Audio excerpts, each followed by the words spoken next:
Hi everyone, welcome back. It's Moeki, Swedish Whiskey Girl. And today we're here with a whiskey that I've been very curious about for a long time. I am here with this little sample from Angel's Envy, and it's their Kentucky Straight Bourbon finished in port wine barrels. It sits at 43.3% ABV, and of course, thank you to Georgie Bell, who's doing the lockdown tastings ever since it started about half a year ago, and she had this one on the latest one, and I was so excited to try it because, it is an interesting idea. Because there's a lot of whiskies, of course, that use a finishing technique, and I know Glenmorangie was one of the first ones to do it, Glenmorangie as well, and at the time they were also owned by the same company. But you don't tend to see that many bourbons finished. And I know it's an interesting thing because a lot of straight bourbons are of course made in the same way and you can't really use a lot of different oaks to it. So maybe this is an interesting way to explore flavour in another way.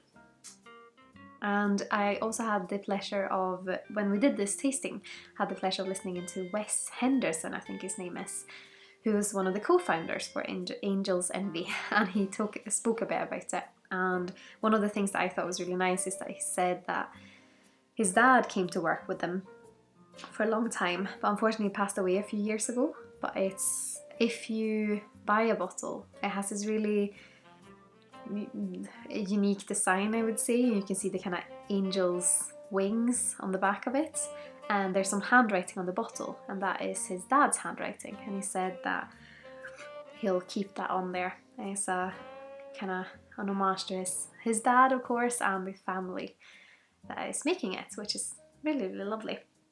So I can't wait to try this. I've only had a tiny sip, and that was a few weeks ago, so I'm excited to try it again. But yeah, it is an interesting one because they typically make their straight whiskey or their straight bourbon matured between 4 and 6 years, and then the finishing time is up to 6 months, I believe, in these French oak Portuguese port casks, and I believe they're ruby port casks as well, so that is interesting. I think a lot of port casks that you see tend to be tawny, and I'm not really sure why, if it's just a different kind of,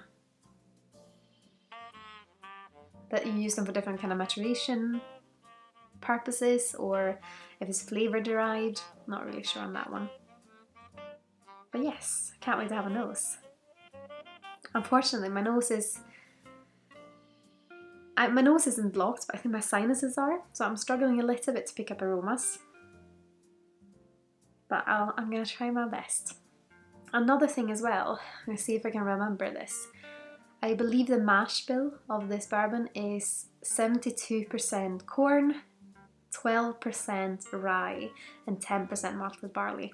I think that's one of the things that fascinates me about straight bourbons, because you can't change that much, but you can change the mash bill as long as you have at least 51% corn. So it is interesting to see what you can do with that aspect of it. But yes, let's start by having a look on the nose.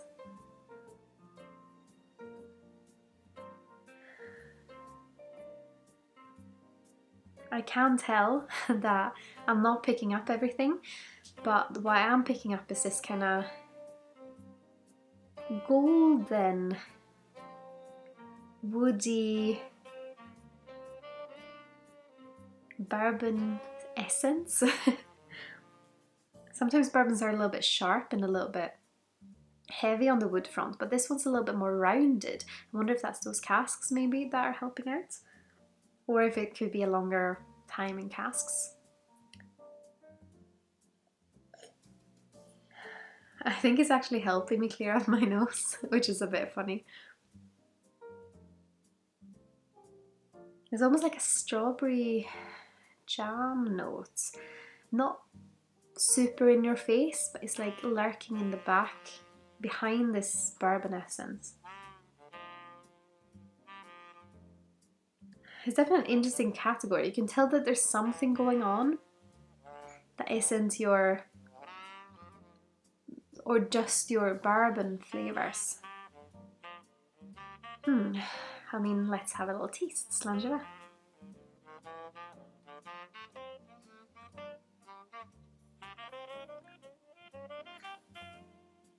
It's so smooth, but it does have interesting flavors, I would say. Because this has been one of those that a lot of people have been talking about, and I've heard a lot about it, and I've been like, yeah, people say it's nice, but I kind of want to see for myself. I don't really trust people, because a lot of people say like, oh, this is the best whiskey ever, and I'll try and I'll be like, I don't really agree. Or I will be like, this is amazing, and people will try and they'll be so unimpressed. I guess I just have a palate that's a little bit different to my friends' palates, but this one I'm actually kind of agreeing with them, I think.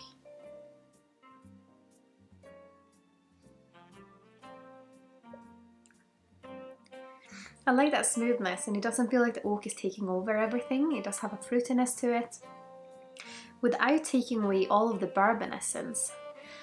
The bourbon essence is like, and you can really feel it on the finish when you breathe out through your nose and you close your mouth. It's this kind of charcoal, wood, maple syrup perhaps, and I think it's the corn. I think it's like a corny element to it as well that just makes it really interesting.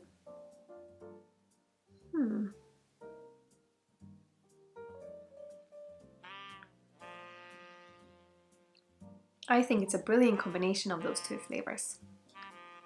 There's a slight bitterness from the wood, but because the bourbon flavors makes it so juicy, I don't actually mind that. I think it just brings another layer to it. You know how I can be a bit picky with dry notes sometimes, just because my personal flavour isn't much for it. I like a juicy whiskey. But yeah, even though it has this, and the dryness is lingering on my tongue, I don't mind it because it's surrounded by flavours. I sometimes find dryness in a whiskey takes away from the flavour and it takes over the experience, but to this it just adds a bit of texture. It does have a bit of a layers. It's like they have the woodiness. Instead of everything entwining, it's like it's layer on layer on layer. It's like the woodiness and a little bit of spice. And then if you make a sandwich with all these things, the fruitiness, the kind of slightly strawberry jam, and you push your sandwich together so the layers are almost like distinguishable. That's what I feel like this dram is. Yeah, I am enjoying it. I don't know if it's because it's a little bit quirky. And yeah, it is fun.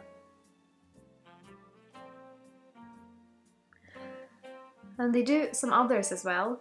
I have never tried anything from them before, so it is an interesting company for sure.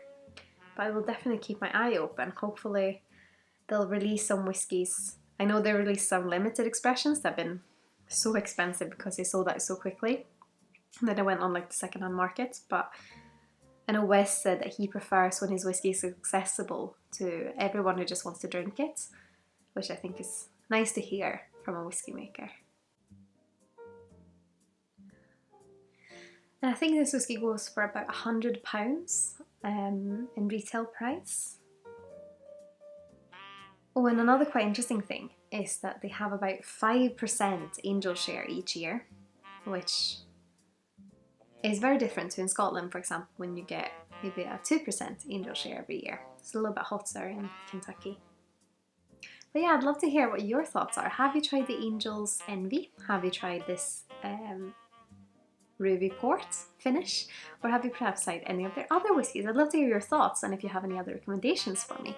Or perhaps you know of a bourbon that's also been finished in a cask that you think I should check out. Or in general, just a quirky bourbon that you think I'd like. I'd love to hear your thoughts, so please put them in the comment section here below. And of course, I'd be absolutely over the moon if you consider using my affiliate links the next time you're shopping with either Master Malt at the Whisky Exchange or the Scotch Malt Whisky Society. I put those links in the description here as well as links to my other social channels if you're curious about those. And as always, I want to say a massive thank you to my wonderful supporters on Patreon. I'm so glad I have you with me on my whiskey journey. But I hope you've all had an absolutely wonderful day. Sláinte. Skål!